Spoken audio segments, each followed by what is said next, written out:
बैकुंठ धाम का सूर्यकुंड तालाब वर्षों से संघर्ष और अवरोधों का सामना करता आ रहा है, लेकिन इस बार यह तालाब छठ पूजा से पहले अपने पूरे वैभव के साथ शहरवासियों को देखने मिलेगा। यह तालाब अब केवल धार्मिक आस्थाओं का केंद्र नहीं होगा, बल्कि अपने सुंदर और वास्तविक स्वरूप में जल स्तर को बढ़ाने में महत्वपूर्ण भूमिका निभाएगा। विधायक रिकेश सेन जब एक प्रत्याशी के रूप में लोगों से मिल रहे थे, तब उन्होंने एक आम सभा में गोरखपुर से सांसद रवि किशन के सामने गंगा जल की कसम खाते हुए इस तालाब को पुनर्जीवित करने का दृढ़ संकल्प लिया था।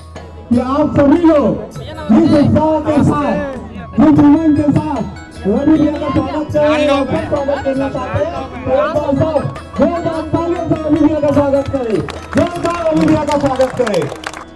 मैं रवि भैया यहाँ के विषय में कुछ बताना चाहता हूँ। यहाँ पे आप जो नजर जा रही सामने बैकुंठ धाम है, इस बैकुंठ धाम में के सामने में एक छठी मैया की पूजा होती है, सूर्यकुंड तालाब है। 22 साल पहले इसी छठ तालाब को बनाने के लिए, इस सूर्यकुंड को तालाब को बनाने के लिए अपने पीठ पे मैंने लाठियां खाई थी। हमारे राजेंद्र जी है, इनका सपना इनका जवानी से बुढ़ापे तक आ गए हैं। रवि भैया ये जवान से बुढ़ापे की ओर आ गए। राजेंद्र जी यहाँ के संस्थापक है, इनका सपना पूरा नहीं हो गया हुआ अभी तक कि ये छठ तालाब बना सके। लेकिन साथियों, मैं आप सबको यकीन दिलाता हूँ 3 दिसंबर को रिजल्ट आने वाला है और रवि भैया के सामने मैं गंगा जल की सौगंध खाता हूँ। एक गंगा जल मेरे सामने है, एक गंगा जल मेरे सामने है।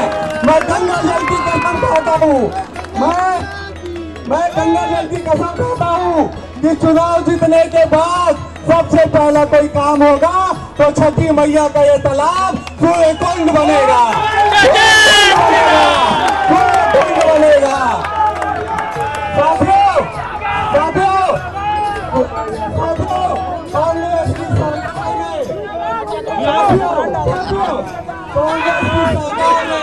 कांग्रेस की सरकार ने 5 साल सूर्यकुंड का तालाब बनने नहीं दिया। वो हमें भाई को लड़ाने का प्रयास किए। हमारे गंगा जमुना जैसे तहजीब छत्तीसगढ़ और यूपी बिहार के लोगों में जो एकता थी, उसे तोड़ने का प्रयास किया गया। इस संकल्प के साथ ही उन्होंने कठिन परिस्थितियों में अपने निजी प्रयासों और जनता के सहयोग से इस ड्रीम प्रोजेक्ट को साकार किया। बिना किसी सरकारी फंडिंग के व्यक्तिगत संसाधनों को जोड़कर और स्थानीय जनता की मदद से अपने इस संकल्प को विधायक रिकेश सेन ने पूरा किया। करीब 20 साल पहले पूर्व विधानसभा अध्यक्ष प्रेम प्रकाश पांडे ने इस तालाब की महत्वता को समझते हुए खुद यहाँ कुदाल चलाई थी, लेकिन समय के साथ यह महत्वाकांक्षी परियोजना अटक गई थी। विधायक रिकेश सेन ने इसे अपना कर्तव्य मानकर इसे नया जीवन देने का प्रण लिया। इस सूर्यकुंड तालाब के विकास के लिए 51 पवित्र नदियों के जल को यहाँ समाहित किया जाएगा, जिनमें गंगा, यमुना, सरस्वती जैसे नदियां शामिल हैं। इस सोमवार को विशाल कलश कुंड यात्रा का आयोजन होगा, जिसमें शहर के प्रमुख मार्गों पर भव्य स्वागत होगा